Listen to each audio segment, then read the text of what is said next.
The ground split beneath his feet, buildings cracked like paper, and screams filled the streets, but all Michael could think about was saving that little boy trapped under the rubble.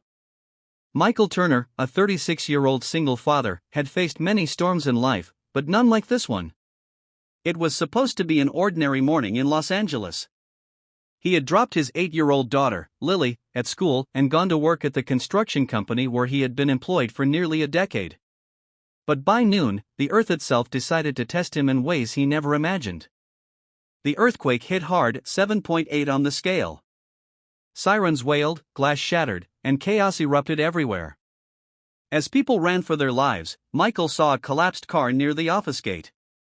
Beneath it, a small boy was crying, trapped by debris.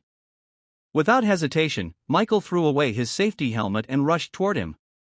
He ignored the falling chunks of concrete, ignoring the shouts of his supervisor who yelled, "Michael, get back here!" But Michael couldn't. He remembered Lily, how scared she'd be if she were in that boy's place. He lifted the heavy slab with trembling arms, blood dripping from a cut on his forehead. It took every ounce of his strength, but he freed the boy and carried him to safety. Moments later, the office building behind him collapsed completely. The shockwave threw Michael to the ground. His vision blurred, and when he woke up, he was lying on a stretcher, surrounded by paramedics. The boy's mother, her clothes covered in dust, was kneeling beside him, crying with gratitude. "You saved my son," she said, gripping his hand. But before Michael could reply, everything faded into darkness. When he regained consciousness hours later in the hospital, he learned the worst news. His company had been destroyed. The owner had decided to cut staff to survive the economic fallout, and Michael, who didn't show up after the quake, was among those fired. That night, Michael sat on the edge of his bed, holding Lily close. His hands trembled as he whispered, "I don't know what we'll do, sweetheart. But I promise you we'll be okay." Lily looked up at him with innocent eyes. "Daddy, God saw what you did. He'll take care of us." Michael smiled weakly. He wanted to believe her.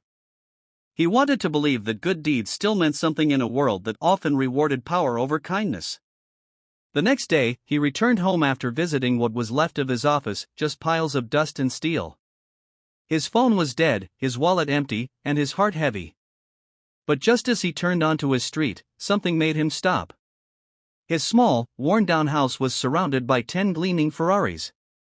Red, black, white, all lined neatly in front of his gate.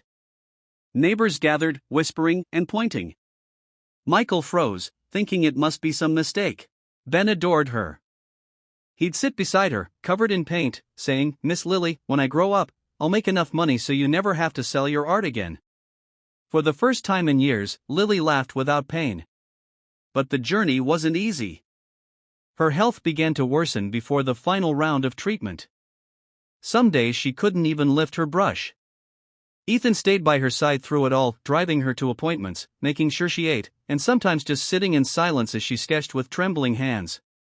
When she wanted to give up, Ethan would look her in the eye and say, "You paint hope, Lily. Don't stop living what you paint." And she didn't. Months later, after her last chemo session, the doctors gave her the news: her cancer was in remission. She was weak, but alive. Alive because someone had cared enough to do the unthinkable. She threw herself into her art, creating a special painting, a man holding a child's hand, walking toward a sunrise. She titled it "The Stranger Who Gave Me Tomorrow."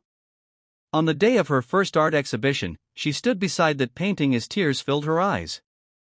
The crowd applauded as Ethan and Ben walked in, both dressed neatly. "This is your work?" a gallery owner asked. Lily smiled proudly. "It's more than my work. It's my story. Because sometimes, one act of kindness can save not just a life, but a soul." Ethan walked up, his eyes glistening. "I didn't just help you, Lily. You helped me remember what hope feels like." Years later, Lily became a successful painter, her art spreading messages of love and resilience around the world. She continued to fund treatment for young cancer patients, each donation signed anonymously, from a girl who was once helped by a stranger. And every weekend, she still visited Ethan and Ben, her little found family who reminded her that the world, despite its pain, still had good people.